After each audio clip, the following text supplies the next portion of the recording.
പ്രേക്ഷകരെ വീണ്ടും സ്വാഗതം. നമ്മളിന്ന് ഒരു പുതിയ വിഷയത്തിലേക്ക് വരുന്നു.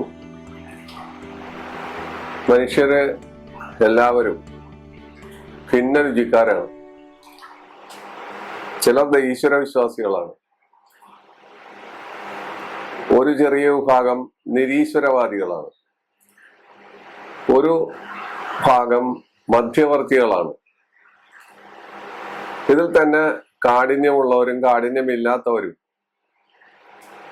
വളരെ അർപ്പണ മനസ്സിനോടുകൂടി ഈശ്വരനെ പ്രാർത്ഥിക്കുന്നവരും അല്ലാതെ സാധാരണഗതിയിൽ പ്രാർത്ഥിക്കുന്നവരുമുണ്ട്. ക്ഷേത്രങ്ങളിലും പുണ്യകേന്ദ്രങ്ങളിലും സദാ സന്ദർശിക്കുകയും നമ്മുടെ നാട്ടിൽ തന്നെ ഒരു 4-5 ക്ഷേത്രം ഉണ്ടെങ്കിൽ 5 ക്ഷേത്രങ്ങളിലും പോയി പ്രാർത്ഥനകൾ നടത്തുകയും അതിനുവേണ്ടി ഒരുപാട് സമയം വിനിയോഗിക്കുകയും രാവിലെയും വൈകുന്നേരവും അതുപോലെ സദാസമയവും ഇതിനുവേണ്ടി സമയം ഉപയോഗിക്കുകയും ചെയ്യുന്ന പലതരം വിഭാഗക്കാരെ നമ്മൾ കാണാറുണ്ട്. ഇവരെ ആരെയും കുറ്റപ്പെടുത്തുകയല്ല, അത് മനുഷ്യരുടെ സ്വഭാവമാണ്. പക്ഷേ ഇത്തരം പ്രാർത്ഥനകളും ഇത്തരം ഈശ്വരമൂർത്തികളെക്കാൾ മുന്നിൽ വരുന്നത്, ആദ്യം വരുന്നത് പ്ലാനറ്റ്സ് ആണ്. നവഗ്രഹങ്ങൾ, 9 ഗ്രഹങ്ങൾ. 9 ഗ്രഹങ്ങൾ കൂടാതെ 10ാമതൊരാള് ഗുളിയനും ഉണ്ട്. അപ്പൊ ഈ ഗ്രഹങ്ങളുടെ സ്വാധീനമാണ് നമ്മളെ ക്ഷേത്രത്തിൽ എത്തിക്കുന്നതും എത്താതിരിക്കുന്നതും വിശ്വാസിയാക്കുന്നതും അവിശ്വാസിയാക്കുന്നതും അതുപോലുള്ള സകല പ്രക്രിയകളും നടത്തുന്നത് ഈ ഗ്രഹങ്ങളാണ്. ഗ്രഹങ്ങളുടെ ചലനങ്ങൾക്കനുസരിച്ച് നമുക്ക് നമ്മുടെ മാനസികാവസ്ഥയ്ക്കും നമ്മുടെ പ്രവൃത്തിക്കും എല്ലാത്തിനും വ്യത്യാസം വരുന്നു. ഇത് അറിയപ്പെടാത്ത ഒരു രഹസ്യമാണ്. പക്ഷെ അത് നമ്മൾ ദൈവവുമായിട്ട് ബന്ധപ്പെടുത്തി കൂട്ടിക്കുഴച്ച് ദൈവാധീനമാണ്, അല്ലെങ്കിൽ ഈശ്വര ഇച്ഛയാണ്, ഈശ്വരന്റെ അനുഗ്രഹമാണ്, ഈശ്വരന്റെ ശാപമാണ്, അല്ലെങ്കിൽ മുൻ തലമുറയുടെ ബുദ്ധിമുട്ടാണ്, പൂർവജന്മ സുഹൃതമാണ്, പൂർവജന്മ ദോഷമാണ് എന്നൊക്കെ വ്യാഖ്യാനിക്കാറുണ്ട്. ഈ വ്യാഖ്യാനങ്ങളോ എല്ലാം തെറ്റിച്ചുകൊണ്ടാണ് നവഗ്രഹങ്ങളുടെ സ്വാധീനം നമ്മളിൽ നിൽക്കുന്നത്. നവഗ്രഹങ്ങളിൽ ഏറ്റവും പ്രധാനി സൂര്യനാണ്. അപ്പൊ സൂര്യനെ സംബന്ധിച്ചിടത്തോളം ഏറ്റവും അത്യുച്ചത്തിൽ നിൽക്കുന്നു, കത്തിജ്വലിച്ചു നിൽക്കുന്നു. സൂര്യൻ സ്ഥിരനാണ്, ചലനമില്ലാതെ നിൽക്കുകയാണ്. സൂര്യൻ ഒരു സ്ഥലത്ത് സ്ഥിരമായി കിഴക്ക് നിൽക്കുന്നത് കൊണ്ടാണ് കിഴക്കിന് കിഴക്കെന്നുള്ള പേര് വന്നത്. സൂര്യൻ പടിഞ്ഞാറ് ഉദിച്ചാൽ പടിഞ്ഞാറിന് കിഴക്കെന്നുള്ള പേര് വരും എന്നതുപോലെ സ്ഥിരനായ ആ അപാര ചൈതന്യം, സൂര്യന്റെ തേജസ് മനുഷ്യനല്ല, മൃഗങ്ങൾക്കല്ല, സസ്യജാലങ്ങൾക്ക് പോലും പത്രഹരിതമുണ്ടാക്കാനും മറ്റെല്ലാ തേജസ്സുകളും നൽകാനും സൂര്യന് സാധിക്കും. സൂര്യനില്ലാത്ത ഒരു ദിവസത്തെ കുറിച്ച് നമുക്ക് ചിന്തിക്കാൻ പോലും പറ്റില്ല. പകുതി 30 നാഴിക പകലും 30 നാഴിക രാത്രിയും, അങ്ങനെ 60 നാഴികയാണ് നമ്മുടെ സമയം. അതിനെ മണിക്കൂറായി നമ്മൾ കണക്കാക്കുമ്പോൾ 24 മണിക്കൂർ, ഒരു നാഴിക 24 മിനിറ്റും. അപ്പൊ സൂര്യന്റെ സ്വാധീനത്തെ കുറിച്ചാണ് പറയുന്നത്. സൂര്യൻ, ചന്ദ്രൻ മുതലായ ഓരോ മനുഷ്യരിലും എവിടെ നിൽക്കുന്നു, അവർക്ക് എന്തെല്ലാം ഗുണങ്ങൾ ഉണ്ടാവുന്നു, ദോഷങ്ങൾ ഉണ്ടാവുന്നു എന്ന പുതിയ ഒരു വിഷയമാണ് ഇവിടെ നമ്മൾ പ്രതിപാദിക്കാൻ പോകുന്നത്. സൂര്യൻ ഉച്ചം എന്ന് വെച്ചാൽ സൂര്യൻ ഉച്ചം എന്ന് വെച്ചാൽ മേടൻ രാശിയാണ്.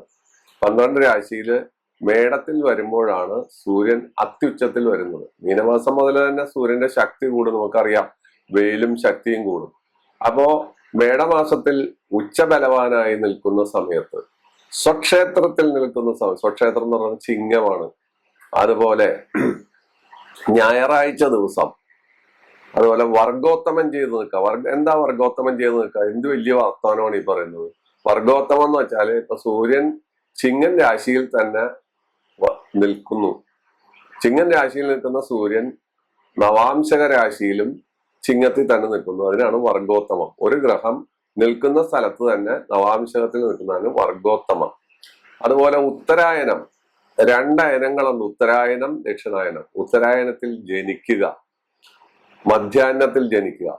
മധ്യാഹ്നം എന്ന് വെച്ചാൽ ഒരു 2 മണി, ഉച്ച 12 മണി മുതൽ ഉള്ള സമയമാണ് മധ്യാഹ്നം.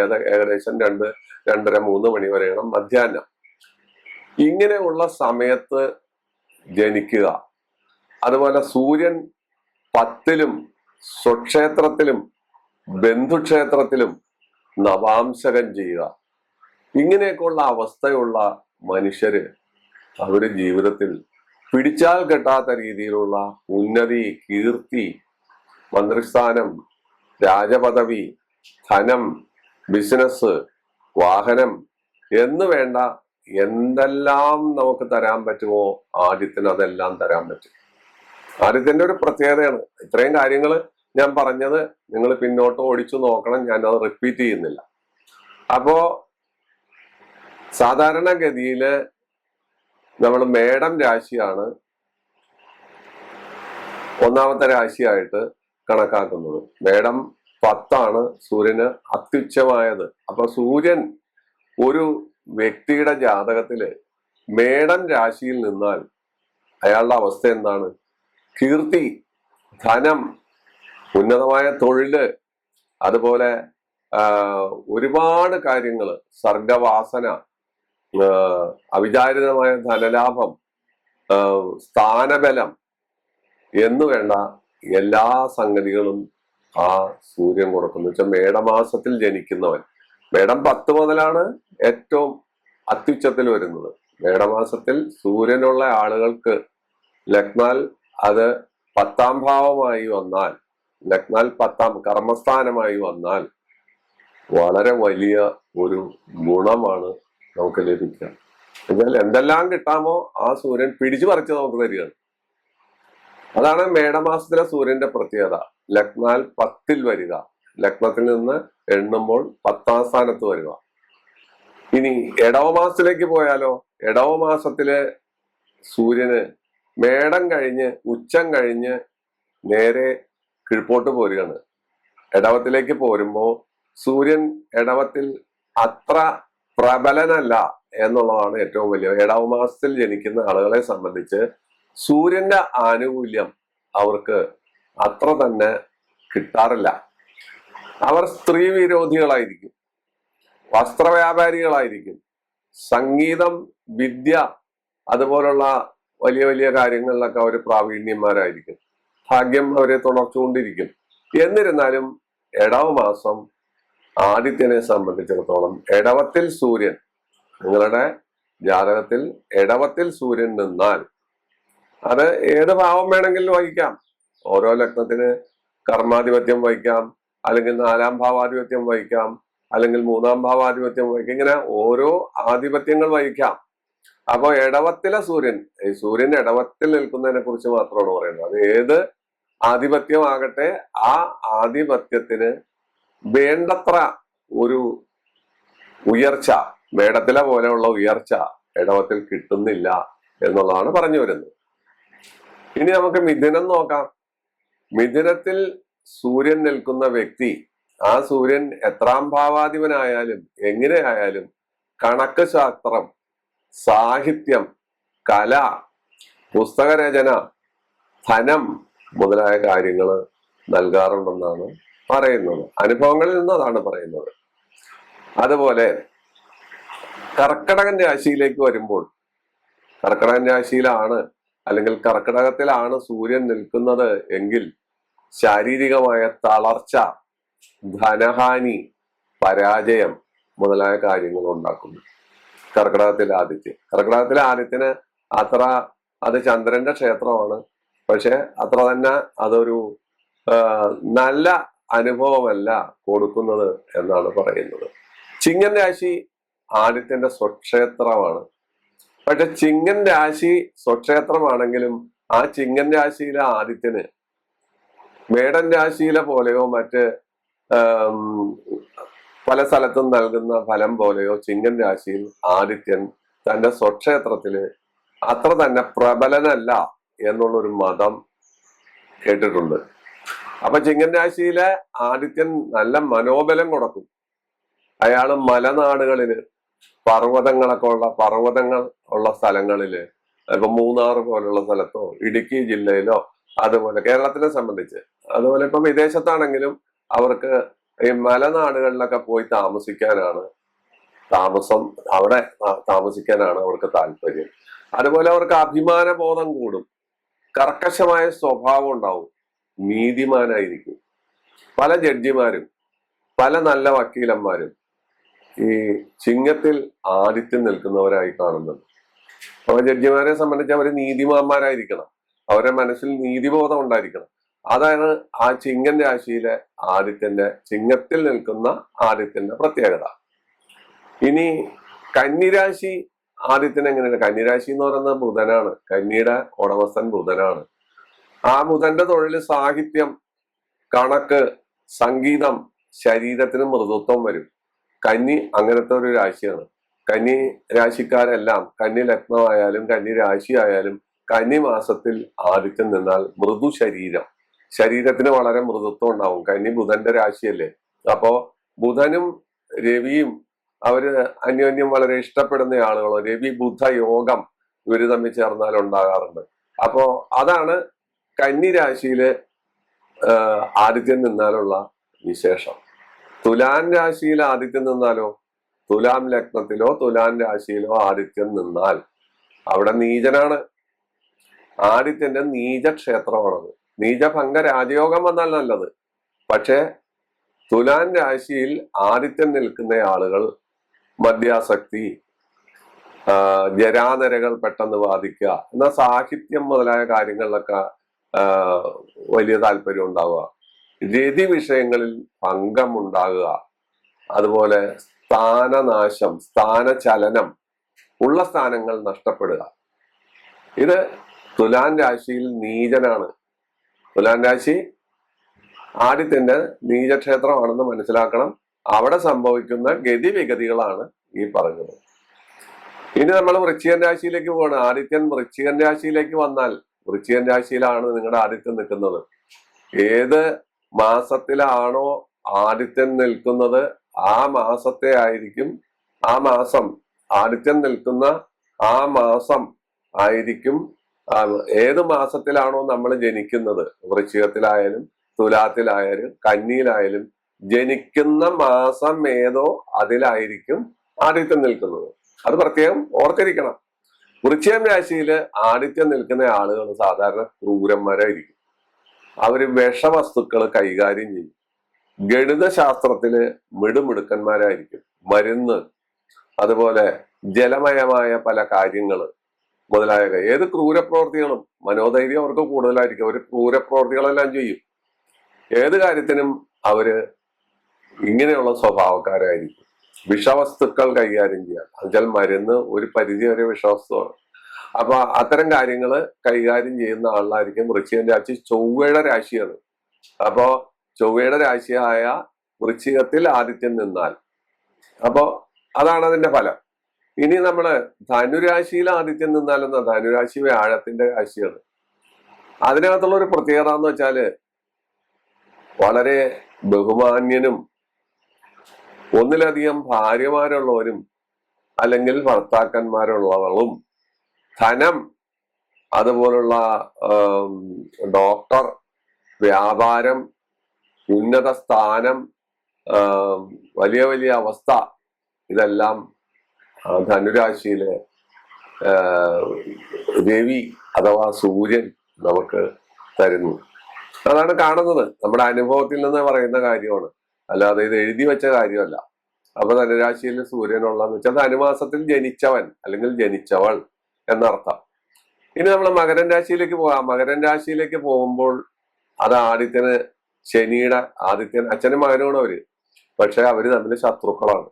അവ ശത്രുക്കളായതുകൊണ്ട് ആയിരിക്കാം ക്രൂരപ്രവൃത്തികളിൽ താല്പര്യം, വന്ധ്യത, അതുപോലെ നപുംസകത്വം, അതുപോലെ പ്രവൃത്തികളിലെല്ലാം തടസ്സങ്ങൾ, വാക്പരുഷ്യം, വാക്കുകൾ കൊണ്ട് മറ്റുള്ളവരെ വിഷമിപ്പിക്കുക, വഞ്ചന സ്വഭാവം, മറ്റുള്ളവരുടെ പണം കടം വാങ്ങുകയോ മറ്റുള്ളവരുടെ സ്ഥാനങ്ങൾ തട്ടിയെടുക്കാനായിട്ട് കുഴി കുത്തുകയോ ചെയ്യുന്ന സ്വഭാവങ്ങൾ, അത് മകരമാസത്തിൽ ജനിക്കുന്നവര് മകരത്തിൽ ജനിക്കുന്ന ആളുകൾക്ക് ഉണ്ടായേക്കാവുന്ന സ്വഭാവമാണ്. ഇതിനെല്ലാം അപവാദങ്ങൾ ധാരാളം ഉണ്ടാവും. മറ്റു ഗ്രഹങ്ങളുടെ സ്വാധീനങ്ങളും യോഗങ്ങളും ഒക്കെ ഇതിനെയൊക്കെ മാറ്റിമറിക്കും. ഇത് ആദിത്യനെ കുറിച്ച് മാത്രമാണ് നമ്മൾ പറയുന്നത്. നമ്മൾ പ്രത്യേകം ശ്രദ്ധിക്കണം. ഓ, എന്റെ മകരത്തിലെ ആദിത്യനാണല്ലോ, എന്നിട്ട് എനിക്ക് അങ്ങനെയാണല്ലോ ഇങ്ങനെയാണല്ലോ എന്നൊക്കെ നിങ്ങൾ തർക്കിക്കരുത്. കാരണം ഇത് ഒരു വലിയ നിഗൂഢ ശാസ്ത്രമാണ്. ഇതിന് ഒരുപാട് ഉൾപ്പിരിവുകളുണ്ട്. ശാഖോപശാഖകളായിട്ട് ഒരുപാട് സംഭവങ്ങൾ നമുക്ക് വരും. അതുകൊണ്ട് പരിഭവിക്കരുത്, പിണങ്ങരുത്. ഇതിന് ഇങ്ങനെയൊക്കെയുള്ള ഉൾപ്പിരിവുകൾ വളരെയധികം ഉണ്ട്. കുംഭത്തിൽ ആദിത്യൻ നിന്നാൽ സാധാരണഗതിയിൽ, അതും കുംഭവും ശനിയുടെ ക്ഷേത്രമല്ലേ, അപ്പൊ ശനിയും രവിയും ആദിത്യനും അച്ഛനും മകനുമാണെങ്കിലും ശത്രുക്കളാണ്. ഭാഗ്യദോഷം, അതുപോലെ ശരീരത്തിൽ നീർക്കെട്ട്, വാക്ക് പാലിക്കാൻ പറ്റാതിരിക്കുക, എന്നാൽ നല്ല വ്യക്തിത്വം. കുംഭം കുടം പോലെ എന്നൊക്കെ പറയുമല്ലോ. അപ്പോ നല്ല മുഖശ്രീയും കാര്യങ്ങളും ഒക്കെ ഉണ്ട്. മനസ്സിലിരിപ്പ് എന്താണെന്ന് നമുക്ക് പറയാൻ പറ്റില്ല. കുംഭമാസത്തിൽ ജനിച്ച ആളുകൾ എന്ന് വെച്ചാൽ കുംഭത്തിൽ രവി നിൽക്കുന്നു. അപ്പൊ ആ അവസ്ഥയാണ് കുംഭമാസത്തിലെ രവി നമുക്ക് സംജാതമാക്കുന്നത്. അവസാനത്തെ മാസം മീനമാണ്. നമ്മൾ മേടത്തിൽ തുടങ്ങി ഇനി മീനത്തിലെത്തി. മീനം എന്ന് പറയുന്നത് വ്യാഴത്തിന്റെ ക്ഷേത്രമാണ്. അവിടെ മീനം ആവുമ്പോഴേക്കും സൂര്യന് ബലം കൂടുകയാണ്. മകരം കഴിഞ്ഞ് മകരമാസത്തില് നമുക്ക് ഉത്തരായനം തുടങ്ങി. ഉത്തരായനത്തിലാണ് വരുന്നത്. അപ്പൊ ഉത്തരായനത്തില് മീനമാസം വരുമ്പോഴേക്കും ബലം വളരെ വലുതാവുന്നു. കർക്കിടക മാസം വരുമ്പോൾ ദക്ഷിണായനം തുടങ്ങും. ആ ബലത്തിന് വ്യത്യാസങ്ങൾ വരുന്നുണ്ട്. അതിവിടെ പ്രകടമായിട്ട് കാണുന്നുണ്ട്. അപ്പൊ മീനമാസത്തിൽ ജനിക്കുന്ന ആളുകളെ സംബന്ധിച്ച് അവർ ശൂരന്മാരും വീരന്മാരും സമ്പത്തുള്ളവരും, അവരുടെ സമ്പത്തിന് കയറ്റം ഉണ്ടാവുന്ന വെച്ചാൽ ഉച്ചത്തിലേക്ക് പോവുകയാണ്. സൂര്യൻ മീനത്തിൽ നിന്ന് മേടത്തിലേക്ക് പോകുന്നത് ഉച്ചാരോപി എന്ന് പറയും. മേപ്പോട്ട് കയറുകയാണ്. അപ്പൊ ആ സമ്പൽ സമൃദ്ധിയെല്ലാം മേപ്പോട്ട് കയറും. അതുപോലെ സ്ത്രീ വിഷയങ്ങളിൽ താല്പര്യം, ശരീരത്തിൽ മറുകടയാളം, ജലമയ വസ്തുക്കളെ അവർ വ്യാപാരം ചെയ്യുക അല്ലെങ്കിൽ അതുമായി ബന്ധപ്പെടുക. വൈദ്യന്മാരുടെ ഏർപ്പാടുകളെല്ലാം ഈ ജലമയമായ വസ്തുക്കളൊക്കെയാണ്. ആസവം, അരിഷ്ടം, അതുപോലുള്ള കാര്യങ്ങൾ. അതുപോലെ ഇംഗ്ലീഷ് മരുന്നുകളും പലതും ജലബന്ധം ഉള്ള സംഗതികളാണ്. അപ്പോ മീനമാസത്തിലെ പ്രത്യേകത ഇതാണ് സൂര്യൻ മേടം മുതൽ മീനം വരെ 12 രാശികളിൽ നിന്നാലുള്ള 12 മാസങ്ങളിൽ നിന്നാലുള്ള അവസ്ഥ. അപ്പൊ സൂര്യനുമായി ബന്ധപ്പെടാത്ത ഒരു കാര്യവുമില്ല. ഞാറ്റുവേല എന്ന് പറയുന്നത് സൂര്യൻ നിൽക്കുന്ന നക്ഷത്രം. ആ 27 നക്ഷത്രങ്ങളിൽ സൂര്യൻ നിൽക്കുന്നതിനാണ് ഞാറ്റുവേല എന്ന് നമ്മൾ പറയുന്നത്. ഞാറ്റുവേല നമുക്കറിയാം. തിരുവാതിര ഞാറ്റുവേല, പുണർതൻ ഞാറ്റുവേല, അതുപോലെ തിരുവാതിര ഞാറ്റുവേലക്കൊക്കെ വളരെ പ്രത്യേകതയുണ്ട്. കാരണം തിരുവാതിര ഞാറ്റുവേല വളരെ പ്രസിദ്ധമാണ്. ഇടവപ്പാതി നടക്കുന്ന സമയത്ത് തിരുവാതിര ഞാറ്റുവേല പറക്കുമ്പോൾ എല്ലാ സസ്യജാലങ്ങളും നമ്മൾ നടുന്നു, കൃഷി ഇറക്കുന്നു, മറ്റു കാര്യങ്ങൾ ചെയ്യുന്നു. അങ്ങനെ പല കാര്യങ്ങളും സൂര്യനുമായിട്ട് ബന്ധപ്പെട്ട് നിൽക്കുന്നു. സൂര്യനുമായി ബന്ധമില്ലാത്തതായ ഒരു സൃഷ്ടിയുമില്ല. നമ്മുടെ ഈശ്വര സൃഷ്ടിയില് ഉണ്ടാകുന്ന ജീവജാലങ്ങളും സകല ചരാചരങ്ങളും സൂര്യനുമായി ബന്ധപ്പെട്ട് നിൽക്കുന്നു. അത് ഏത് മാസത്തിലാണോ ആ മാസത്തിൻ്റെതായ പ്രത്യേകത. ഉത്തരായനത്തിൽ ജനനം വിശേഷം, ഉത്തരായനത്തിൽ മരണം വിശേഷം. ദക്ഷിണായനം വരുമ്പോൾ പല കാര്യങ്ങൾക്കും ശുഭത്വം കുറയും. മഹാഭാരത യുദ്ധത്തിൽ ഭീഷ്മർ വീണു, ശരശയിൽ കിടന്നു, മരണം. അദ്ദേഹം മൃത്യുവിനെ സ്വയം വരിക്കണം, ആർക്കും കൊല്ലാൻ പറ്റില്ല.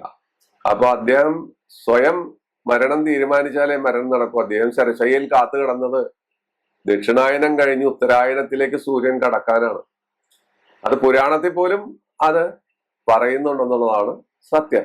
അപ്പൊ ഈ വക കാര്യങ്ങൾ നമ്മൾ ആലോചിച്ചു വേണം നമ്മൾ നമ്മുടെ സൂര്യൻ എവിടെ നിൽക്കുന്നു, ആ സൂര്യൻ നമുക്ക് എന്ത് തരുന്നു, തരാതിരിക്കുന്നു എന്നുള്ള കാര്യങ്ങൾ ചിന്തിക്കാൻ. അപ്പോ അനാദ്യകാലം മുതലേ സൂര്യന്റെ സ്വാധീനം നമ്മുടെ കൃതികളിലും യുദ്ധങ്ങളിലും മറ്റ് പുരാണ ഇതിഹാസങ്ങളിലും മറ്റെല്ലാ സ്ഥലത്തും പ്രതിപാദിക്കപ്പെടുന്നുണ്ട്, സ്പർശിക്കുന്നുണ്ട്. വിദേശ കൃതികളിൽ ഇപ്പൊ നമ്മള് ഗ്രീക്ക് പുരാണം എടുത്തു നോക്കിയാലും അവിടെ സൂര്യന്റെ സ്വാധീനം, യൂളിസസ് യാത്ര പുറപ്പെടുന്ന സമയം, മറ്റു കാര്യങ്ങളെല്ലാം പറയുമ്പോൾ ഈ സൂര്യൻ അവിടെ വരുന്നുണ്ട്, സൂര്യൻ്റെതായ സ്വാധീനം വരുന്നുണ്ട്. ഇവിടെ അത്തരം കാര്യങ്ങളെ അല്ല പറഞ്ഞത്. ഓരോ മാസത്തിലും മേടം മുതൽ മീനം വരെ ഓരോരുത്തർ ജനിക്കുന്ന മാസത്തിൽ ആ നിൽക്കുന്ന സൂര്യൻ നമുക്ക് തരുന്ന കാര്യത്തെക്കുറിച്ച് മാത്രമാണ് ഈ പരാമർശനം. സൂര്യനെ കുറിച്ച് നമുക്ക് ഒരുപാട് എപ്പിസോഡ് വേണമെങ്കിൽ ചെയ്യാം. സൂര്യൻ എന്ന ഗ്രഹത്തെക്കുറിച്ച് നമുക്ക് ചെയ്യാം. ഇത് അങ്ങനെയല്ല ചെയ്തിരിക്കുന്നത്. ഇത് ഓരോ മാസത്തിലും സൂര്യൻ നിൽക്കുമ്പോൾ നമുക്ക് എന്തെല്ലാം കിട്ടുന്നു, എന്തെല്ലാം കിട്ടാതിരിക്കുന്നു, എന്ത് ഗുണം വരുന്നു, എന്ത് ദോഷം വരുന്നു എന്ന ചെറിയ സൂചനയാണ്. പ്രേക്ഷകർക്ക് പഠനാർഹമായ ഒരു വിഷയമാണ്. ഇത് പ്രയോജനപ്പെടും. പ്രത്യേകിച്ച് ജ്യോതിഷ വിദ്യാർത്ഥികൾക്കും ജ്യോതിഷം ഗവേഷണ വിഷയമായി എടുത്ത ആളുകൾ, ജ്യോതിഷം കച്ചവടമായി എടുത്ത ആളുകൾക്കല്ല.